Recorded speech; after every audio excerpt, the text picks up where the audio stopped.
Hello everyone, welcome to defence वाला। मेरा नाम है राहुल परमार और आज हम इस वीडियो के अंदर डिस्कस करेंगे that is NDA tough to crack. कई सारे एस्पिरेंट्स के दिमाग में ये क्वेश्चन आता है कि क्या एनडीए बहुत ज्यादा टफ है, या फिर कभी कभी ऐसा लगता है क्या एनडीए बहुत ज्यादा इजी है। कई बच्चे जो 11th क्लास और 12th क्लास में होते हैं उनके दिमाग में भी ये क्वेश्चन आता है कि हमें एनडीए की प्रिपरेशन करना चाहिए या नहीं करना चाहिए, क्या ये बहुत ज्यादा टफ एग्जाम होगी। तो आज हम उसी बारे में डिस्कस करेंगे अलग अलग पॉइंट्स पर।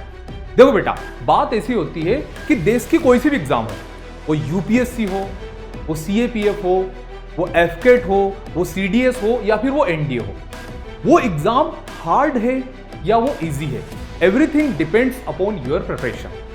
अगर आपकी प्रिपरेशन बहुत ज्यादा अच्छी है फॉर द एनडीए, तो वो आपके लिए नूडल्स बनाने जितना आसान होगा। और वहीं अगर एनडीए के लिए आपकी प्रिपरेशन बिल्कुल कम है, आपने पढ़ाई नहीं की, तो वो आपके लिए उतना टफ होगा जितना कि माउंट एवरेस्ट चढ़ना होता है। तो एवरीथिंग डिपेंड्स ऑन आर कि हमने कितनी प्रिपरेशन की है एनडीए के लिए। तो चलिए कुछ पॉइंट्स को डिस्कस करते हैं। On the basis of cut off, अगर कट ऑफ की बात की जाए तो बेटा एनडीए का जो पेपर होता है वो होता 900 मार्क्स का, और अभी तक का एनडीए का जो हाईएस्ट कट ऑफ गया हुआ है दैट इज 360 मार्क्स।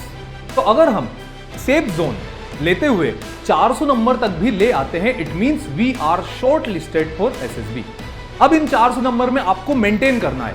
अगर आपका जीएस स्ट्रॉन्ग है तो आप वहां पर अच्छा काम कीजिए और मैथमेटिक्स का मार्जिनल कट ऑफ पार कर लीजिए, और अगर आपका मैथ्स स्ट्रॉन्ग है तो आप जीएटी का मार्जिनल कट ऑफ पार करते हुए इफ आप 400 नंबर तक लेकर आ सकते हैं, it means you are shortlisted for the SSB.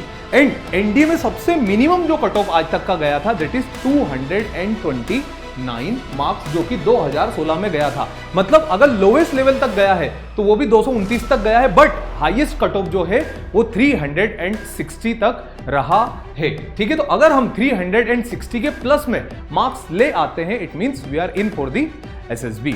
अब बात की जाए सब्जेक्ट वाइज, सबसे पहले जिसका सबसे बड़ा पेपर होता है दैट इज मैथमेटिक्स। तो मैथ्स जो होता है उसका होता है रिटन एग्जाम में पेपर 1, जो कि 300 मार्क्स का होता है। तो कई सारे बच्चों का क्वेश्चन होता है कि सर मैथ्स कितना स्ट्रॉन्ग होता है, कितना टफ होता है।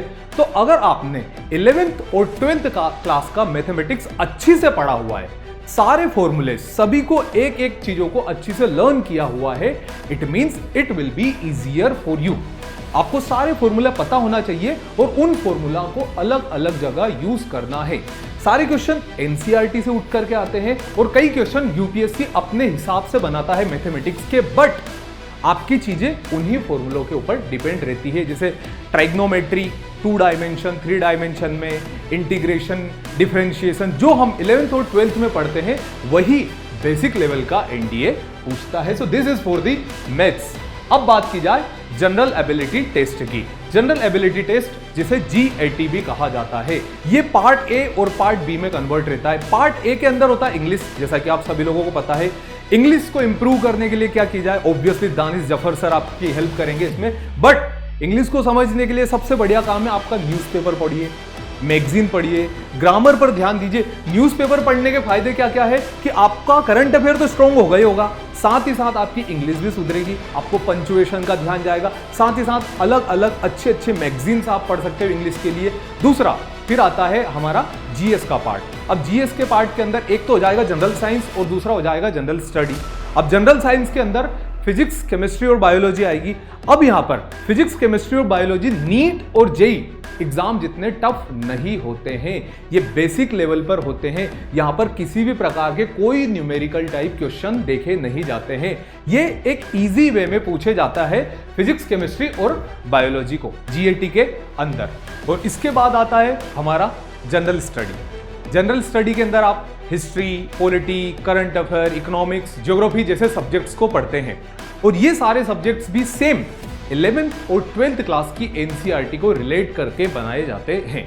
सारे क्वेश्चन एक जैसे नहीं होते, बट अगर हम पीवाईक्यूएस को करें, सारे प्रीवियस ईयर क्वेश्चन को देखें, जैसे 2010 से लेकर के तो 2022 तक के सारे प्रीवियस ईयर क्वेश्चन को आप लगाओगे तो आप एक चीज नोटिस करोगे कि क्वेश्चन रिपीट होते हैं, और अगर क्वेश्चन रिपीट नहीं होते तो जो प्रीवियसली जो क्वेश्चन पूछे गए थे उन क्वेश्चन के कॉन्सेप्ट को डेवलप करते हुए कोई नया क्वेश्चन एनडीए यूपीएससी बनाता है। तो PYQs भी बेटा हमारे लिए बहुत बहुत ज्यादा इंपॉर्टेंट होते हैं। याद रखना, PYQs पर आप जितना जितना ज्यादा ध्यान दोगे उतना ही आपके लिए बेनिफिशियल रहेगा वो रिटन एग्जाम को निकालने के लिए।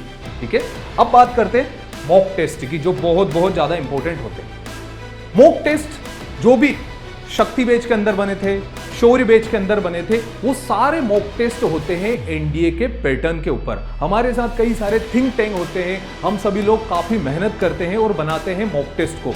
और ये मॉक टेस्ट आपको आपकी रैंक बताते हैं। जैसे आपने मॉक टेस्ट दी, सपोज करो आप 10,000 स्टूडेंट्स ने मिलकर मॉक टेस्ट दिया, तो आपको आपकी रैंक इन सभी के बीच में पता चलेगी कि मैं कितनी रैंक तक आ रहा हूं, मुझे किस सब्जेक्ट में ज्यादा काम करना है। तो मॉक टेस्ट बहुत बहुत ज्यादा जरूरी होते हैं किसी भी एग्जाम के लिए। वो वही बात, वो एनडीए हो या फिर दुनिया की और कोई सी एग्जाम हो, जितने ज्यादा mock test, previous year question, revision हम करते जाते हैं, उतना ही ज्यादा हेल्पफुल होता है हमारे लिए एग्जाम को निकालना। इसके बाद बात आती है 2 पॉइंट्स की, जो हमने कई बार डिस्कस की है, that is consistency and patience. आप किसी भी एग्जाम हो, एनडीए हो या फिर कोई सी भी एग्जाम हो, या फिर एनडीए के अंदर कोई सा भी सब्जेक्ट हो, आप कितना कंसिस्टेंटली उस सब्जेक्ट को पढ़ते हो और कितना पेशेंस आपके अंदर है। जैसे ज्योग्राफी की बात करते हैं, ज्योग्राफी में हमने कोई सा टॉपिक पढ़ा, बहुत कंसिस्टेंटली पूरी चीजें डिस्कस की, सपोज करो वहां से क्वेश्चन नहीं आए, तो इसका मतलब ये नहीं कि वो वेस्ट गया।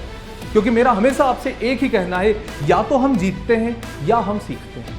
ऐसा नहीं है, पढ़ाई एक एक पेज जो हमने कभी भी पढ़ा था वो हमेशा आपके कहीं ना कहीं काम आने वाला है। आपको पेशेंस रखना पड़ेगा। ठीक है बेटा, तो एग्जाम के अंदर भी जब हम क्वेश्चंस देखते हैं तो क्वेश्चन को बारीकी से देखें। क्या उस क्वेश्चन में ओनली, इनकरेक्ट, नोट जैसे वर्ड्स तो नहीं है, क्योंकि ये वर्ड्स जो होते हैं ये हमारे क्वेश्चन को डिस्टर्ब कर देते हैं। हमारा माइंड जो होता है वो हमेशा उन ऑप्शंस की तरफ जाता है जो हमें ज्यादा अच्छे से पता हो। तो आप आराम से क्वेश्चन को समझिए, चारों ऑप्शन को समझिए और फिर उसके बाद आंसर कीजिए। ये कई सारे पॉइंट्स हैं जो हमारी प्रिपरेशन को आसान बनाते हैं और एग्जाम के अंदर हम अच्छे मार्क्स इसके थ्रू लेकर के आते हैं। So these are some points जो ये बताते हैं कि NDA is not a tough exam to crack. Everything depends on our preparation. Jai Hind.